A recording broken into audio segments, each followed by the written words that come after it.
Evening students, आज हम class 7th का साइंस सब्जेक्ट का चैप्टर नंबर 6 रेस्पिरेशन ऑर्गेनिज्म पढ़ेंगे, जिसमें हमने ये एरोबिक रेस्पिरेशन पढ़ लिया था, रिब्स का मूवमेंट और डायफ्राम का मूवमेंट ड्यूरिंग रेस्पिरेशन पढ़ लिया था। आज हम पढ़ेंगे ब्रीथिंग इन डिफरेंट और अदर एनिमल्स। ब्रीथिंग कैसे होती है एनिमल्स में। हमने तो अपने बारे जो ह्यूमन बींग्स का पढ़ा था कि लंग्स होते हैं, चेस्ट कैविटी में प्रेजेंट होते हैं, और रिब्स होती हैं जो सराउंड करती हैं लंग्स को, और डायफ्राम होती है, इनके मूवमेंट से एक्सलेशन इनहेलेशन होता है, और डायफ्राम का और इनका मूवमेंट होता है। तो ये हमने ये ह्यूमन बींग्स में पढ़ लिया था। लेकिन आज हम पढ़ेंगे कि ब्रीथिंग होती है अदर एनिमल्स में कैसे होती है। जैसे कि फॉर एग्जांपल अगर हम कॉकरोच की बात करें, कॉकरोच में कैसे ब्रीथिंग होती है। जो कॉकरोच होती है उसके साइड में उसके क्या होता है, स्पाइरिकल्स होते हैं। स्पाइरिकल्स ओपनिंग्स होती हैं, ओपनिंग्स होती हैं जो हेल्प करती हैं गैसियस एक्सचेंज में। किसमें हेल्प करती है? गैसियस एक्सचेंज में हेल्प करती है। ये ओपनिंग्स को क्या बोलते हैं? हम स्पाइरिकल्स बोलते हैं। उनकी ओपनिंग्स होती है साइड ऑफ द बॉडी में। कहाँ प्रेजेंट होती है? साइड ऑफ द बॉडी में प्रेजेंट होती है, बॉडी के साइड में प्रेजेंट होती हैं ओपनिंग्स जो हेल्प करती है गैसियस एक्सचेंज में। अब कुछ इंसेक्ट्स भी होते हैं, जिसमें इंसेक्ट्स होते हैं उसमें क्या होती हैं? एयर ट्यूब्स होती हैं का नेटवर्क होता है एयर ट्यूब्स का, जिसको हम ट्रैकिए बोल देते हैं। क्या बोल देते हैं? ट्रैकिए। जो ये एयर ट्यूब्स होती हैं ये इनका नेटवर्क होता है, नेटवर्क जाल होता है। जो ये ट्रैकिए इनको हम क्या, और इस जाल को हमने और एयर ट्यूब्स को हमने क्या बोल दिया? ट्रैकिया बोल दिया। अब जो ये ट्रैकिए का काम क्या है? ये भी गैसेस एक्सचेंज में हेल्प करते हैं। ठीक है, अब कैसे प्रोसेस होता है? ऑक्सीजन आई स्पाइरिकल से आए, ट्रैकियल ट्यूब्स में गई, ट्रैकियल ट्यूब से बॉडी टिश्यूज में गई, और बॉडी टिश्यूज से हर एक सेल में चली गई। ठीक है, अब यहाँ हम रेस्पायर किया, एयर अंदर गई।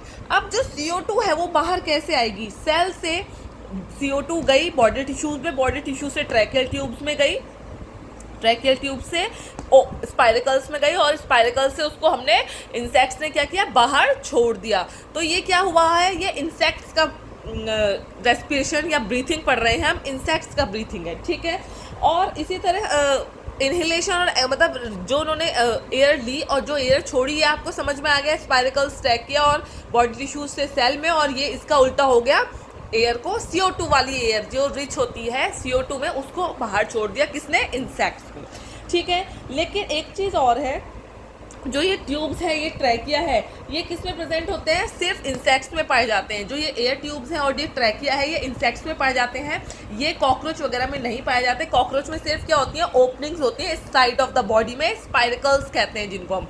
ये ओपनिंग्स होती हैं जो कि स्पाइरिकल्स होते हैं, जो साइड ऑफ द बॉडी में प्रेजेंट होते हैं। और जो एयर ट्यूब्स का और जो स्पाइरिकल्स का ये पूरा स्ट्रक्चर है, ये इंसेक्ट्स में प्रेजेंट होता है। ठीक है, चलो तो आगे बढ़ते हैं। अब हमारे अर्थवॉर्म में ब्रीथिंग कैसे होती है देखिए। जैसे कि जो अर्थवॉर्म होता है, अर्थवॉर्म में आपने देखा है एक उसकी जो बाहर की जो स्किन होती है, उसकी आउटर स्किन होती है, थोड़ी मॉइस्ट होती है, स्लाइमी होती है, गिलगिली सी होती है। ठीक है, जो कि अर्थवॉर्म में जो ब्रीथिंग हो रही है इस स्किन के थ्रू हो रही है। जो ब्रीथिंग हो रही है स्किन के थ्रू ही उसमें ब्रीथिंग और गैसियस एक्सचेंज हो रहा है।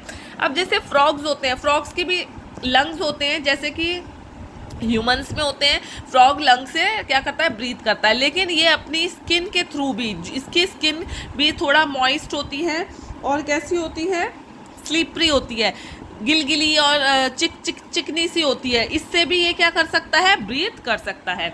मतलब जो अर्थवॉर्म में स्किन से हो रहा है हमारा ब्रीथिंग, और फ्रॉग में लंग से हो रहा है, और प्लस क्या है? स्किन भी इसकी क्या है? हेल्प कर रही है इसकी ब्रीथिंग में, जो कि मॉइस्ट और स्लिपरी है। कैसे होती है? फिश में आपको पता है, फिश में गिल्स होते हैं। गिल्स क्या करते हैं? हेल्प करते हैं ब्रीथिंग में, ऑक्सीजन को इनहेल करने में और CO2 को बाहर छोड़ने में। मीन्स गैसियस एक्सचेंज में क्या हेल्प कर रहे हैं? गिल्स हेल्प कर रहे हैं। ठीक है, और गिल्स होते हैं, ये सप्लाई होते हैं किससे? ब्लड वेसल से। किससे सप्लाई होते हैं गिल्स? ब्लड वेसल्स होती हैं इसमें, ब्लड वेसल से कनेक्शन में रहते हैं और हेल्प करते हैं गैसियस एक्सचेंज में।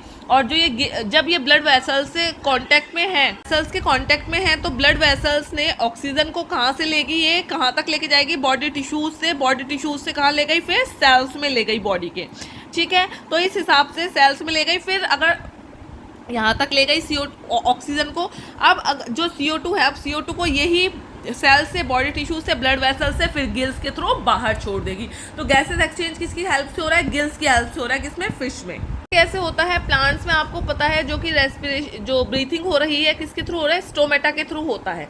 स्टोमेटा होते हैं जो हेल्प करते हैं, वो ऑक्सीजन को लेते हैं और हर एक सेल में जो ऑक्सीजन है वो हेल्प करता है, ब्रेक डाउन करता है किसका? फूड का, और एनर्जी को रिलीज करता है। तो जो ये स्टोमेटा होते हैं ये हेल्प करते हैं गैसेस एक्सचेंज में। अब आपने ये भी देखा होगा और इन्हीं के ये भी देखा होगा जो रूट्स होती हैं, रूट्स भी क्या करती हैं? उनको भी क्या होती है? ऑक्सीजन चाहिए होती है। They also need oxygen to generate energy. किस लिए? एनर्जी के लिए चाहिए होती है। तो ये कहाँ से लेती है? ये रूट एब्जॉर्व कहाँ से करती है? जो सॉइल पार्टिकल्स होते हैं इनमें जो हवा रहती है, एयर रहती है, इसमें ऑक्सीजन होती है, तो ये इसको वहाँ से ले लेती है। ये एयर ले लेती है और एयर में थोड़ी सी ऑक्सीजन होती है जो ऑक्सीजन को ये हेल्प कर, किस लिए लेती है ऑक्सीजन को? जिससे कि फूड को तोड़ के ये एनर्जी ले सके। तो रूट्स को भी ज़रूरत होती है। और वैसे पूरा पार्ट है, जो किसी भी पार्ट, प्लांट का कोई भी पार्ट ऑक्सीजन को ले सकता है। ऐसा नहीं है कि एक ही पार्ट से पूरे प्लांट में ऑक्सीजन की पूर्ति हो जाएगी, नहीं। हर एक पार्ट इसका, प्लांट का, इंडिविजुअली ऑक्सीजन को ले सकता है एनवायरनमेंट से। ठीक है, तो आज का हमारा चैप्टर ये यहीं ख़त्म होता है। अगर आपको आज की मेरे जो टॉपिक्स हैं मैंने पढ़ाए वो पसंद आए हों और समझ में आया तो लाइक, सब्सक्राइब, शेयर करना ना भूलें और कमेंट करके बताइए कि नेक्स्ट चैप्टर आपको कौन सा आप चाहते हैं कि मैं उसके साथ अपना वीडियो लेके आऊँ। और तब तक के लिए बाय, फिर मिलते हैं नेक्स्ट वीडियो में नेक्स्ट चैप्टर के साथ। तब तक के लिए लाइक, शेयर, सब्सक्राइब, कमेंट करते रहिए।